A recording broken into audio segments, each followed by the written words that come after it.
না, কোনো সমস্যা নেই, আমি যাব আপনার সাথে। ছোট সাহেবের এক একটা অর্ডার, এক একটা অনুরোধ, এক একটা অত্যাচার আমাকে পাগল করে দিচ্ছে। জানি না কিসের টানে আমি ছোট সাহেবকে নাও করতে পারি না। আমি যখন ছোট সাহেবের ঘর থেকে বের হব, তখন আকাশ মানে মেম সাহেবের ছোট ভাই ওনার ঘরে ঢুকলেন। তিনি ছোট সাহেবকে বলছেন, তো সে যে কোথায় যাওয়া হচ্ছে? আকাশ, তুমি কখন আসলে? এই তো একটু আগে। বললে না তো কোথায় যাওয়া হচ্ছে? গার্লফ্রেন্ড? না, আমার একটা ফ্রেন্ডস পার্টির আয়োজন করেছে, সেখানেই যাচ্ছি। ও আচ্ছা, যান। আমার হঠাৎ এখানে আসা? যার জন্য এসেছো সে তো ট্রিপে গেছে, কালকে আসবে বাড়িতে। আপনিও না প্রান্তিক ভাইয়া? বুঝি আমি আকাশ, আমার বোনটা গেল, কিন্তু তুমি গেলে না কেন?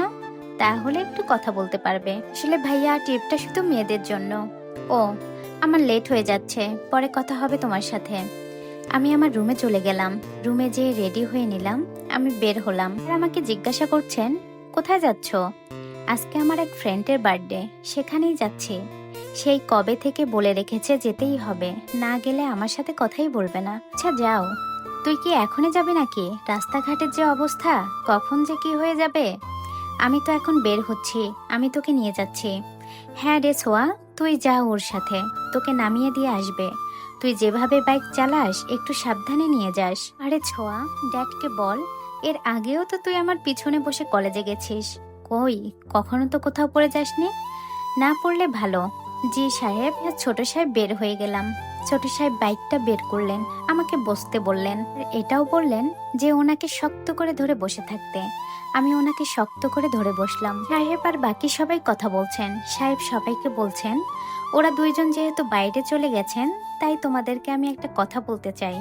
জি বলুন। ভাবছি যে প্রান্তিকের বিয়ে দিয়ে দিব, ওর বিয়ের বয়স তো হয়ে গেছে। প্রান্তিকের বড় ভাই অর্ণব বললেন, কিন্তু ড্যাড কার সাথে দিবে? মেয়ে মেয়ে ঠিক করাই আছে অর্ণব। অর্ণব বলল, কিন্তু কে? সোয়া। কি সোয়া? হ্যাঁ মা, আমি ভেবে চিন্তেই বলছি।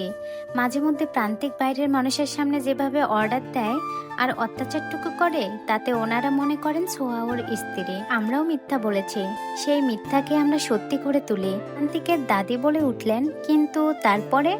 কোনো কিন্তু নয়, ভেবে চিন্তেই বলছি কথাটা। ঠিক আছে। ছোট সাহেব আমাকে সেই পার্টিতে নিয়ে আসলেন, ওনার ফ্রেন্ডদের সামনে নিয়ে গেল। কালকের ওই ফ্রেন্ডরা ছাড়াও আরো অনেকে রয়েছে। কালকের ওই মেয়েরা এসে আমাকে নিয়ে যাচ্ছে আর বলছে, আজকের রাতটা শুধু তোমার জানটাকে ছেড়ে আমাদের সাথে থাকতে হবে, বলবে তো? আচ্ছা ঠিক আছে। তারপর আমার হাত ধরে টান দিয়ে নিয়ে যাচ্ছিল, সেই হাত ধরে যেই হাতে আজকে ছোট সাহেব মোচড় দিয়েছিলেন, তাই একটু ব্যথা অনুভব করলাম। তাই সামান্য চিৎকার করে উঠলাম। আমার চিৎকার শুনে ওই মেয়েগুলো বলে উঠল, তাতে কি হলো? Any problem? নাথিং। ছোট সাহেব ওনাদেরকে বলছেন, ওর ডান হাত ইদানিং একটু বেশি ব্যথা হয়, ভাবছি যে আমি নিজে যেয়ে ডাক্তার দেখাবো। ও আই সি, লেটস গো।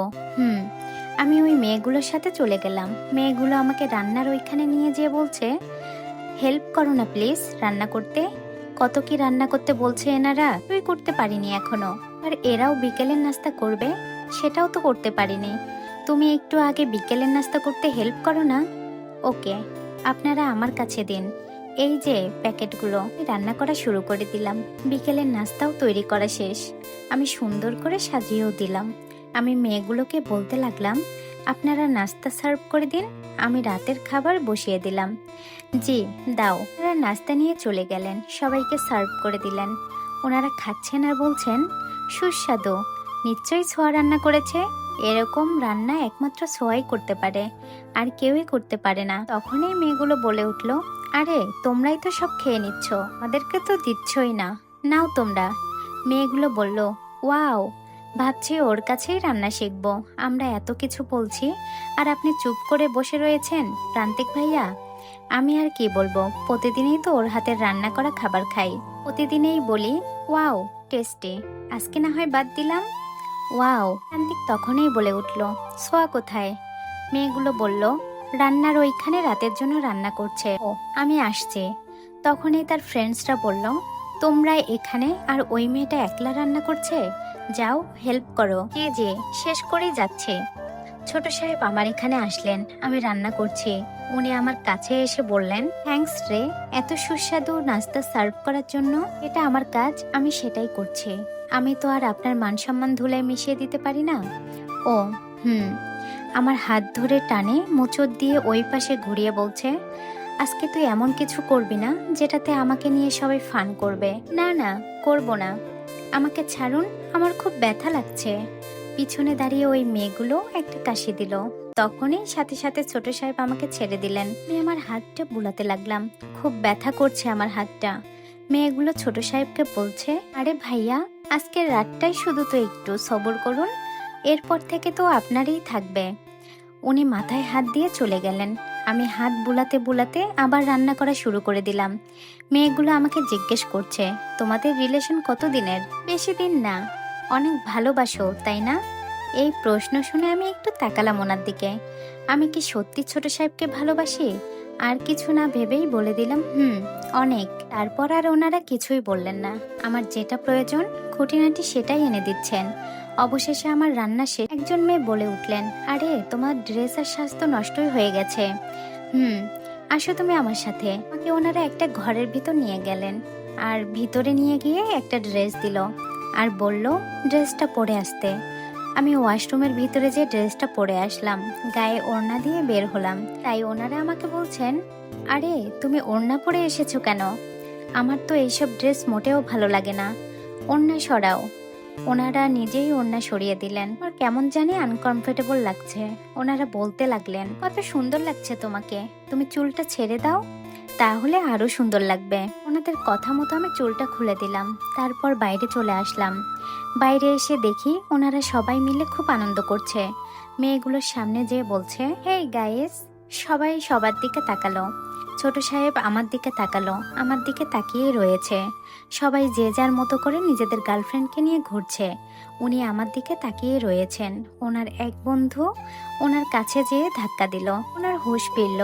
সবাই যে যার মতো করে আনন্দ করছে। ছোট সাহেবের কিছু বন্ধু আমার দিকে খারাপ দৃষ্টিতে তাকিয়ে রয়েছে। আমি নিজেকে সামলিয়ে চলতে লাগলাম। ছোট সাহেব এই বিষয়টা খেয়াল করলো যে তারা খারাপ দৃষ্টিতে তাকিয়ে রয়েছে। ছোট সাহেব আমার পিছনে দাঁড়িয়ে গায়ের ওইখান দিয়ে মুখ সামনের দিকে আমাকে বলছেন, আমার কিছু ফ্রেন্ড আছে, অনেক লুচ্চা, নিজেদের গার্লফ্রেন্ড থাকা সত্ত্বেও অন্যের গার্লফ্রেন্ডের দিকে নজর দেয়। তুই সাবধানে থাকিস। হুম হুম হুম কি করছিস? আমি তোর সাথে থাকছি। এই ফাজিলগুলো কখন যে কি করে তোর সাথে, তুই আমার সাথে থাক। ছোট সাহেবের বন্ধুগুলোর গার্লফ্রেন্ডরা তাদেরকে বলছে, দেখো দেখো, তোমার বন্ধুদেরকে দেখে কিছু শিখো। কি শিখবো?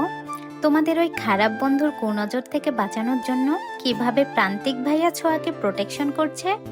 তোমরা তো কিছুই করেনি, আমাদের পাশ দিয়ে হাঁটুনি।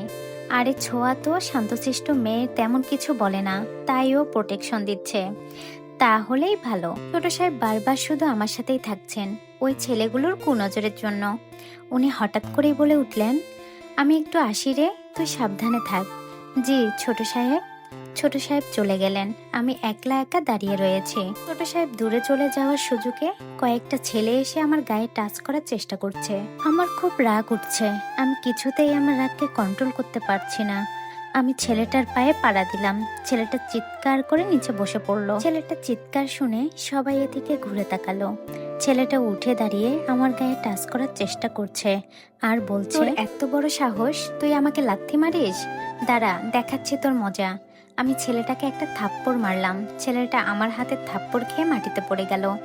আমি ছেলেটার কাছে যে কয়েকটা লাথি মারলাম। লাথি মেরে তারপর বলতে লাগলাম, তোদের মতো ছেলেদের জন্য কোনো মেয়েই সুরক্ষিত নয়। একটা করে গার্লফ্রেন্ড আর স্ত্রী থাকা সত্ত্বেও আর একটা করে মেয়ের সাথে ঘোরা লাগবে।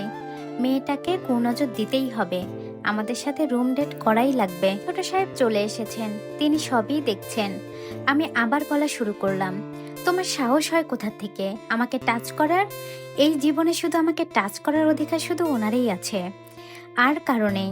উনি ছাড়া যে আমাকে টাচ করতে আসবে তার অবস্থা এরকমই হবে। Understand? I think you can better understand.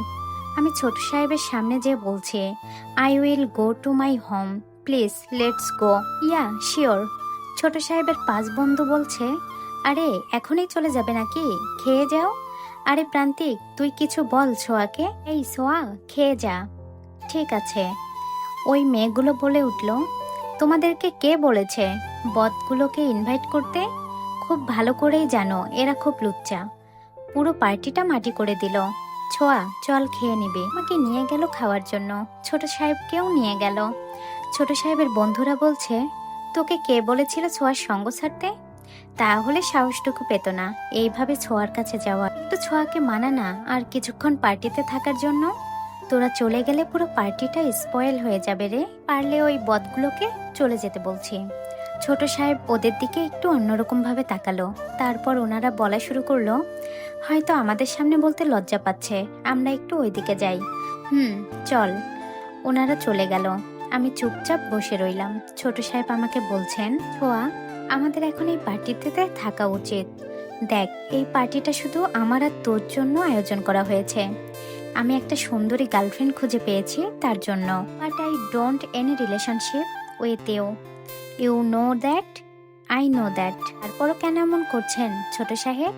কারণ মেয়েগুলো তো জানে না আমরা রিলেশন করি না, আর এটাও জানে না তুই আমাদের বাসায় থাকিস আর কাজ করিস। প্লিজ তুই থেকে যা, আমি ওই লুচ্চাগুলোকে দেখে নিব, তুই থাক। ঠিক আছে। ওই 5 জন তাদের গার্লফ্রেন্ডকে বলছে, তোমাদের একটা কথা বলার আছে। হ্যাঁ বলো। প্রান্তিক আর ছোঁয়ার মাঝে কোনো রিলেশন নেই।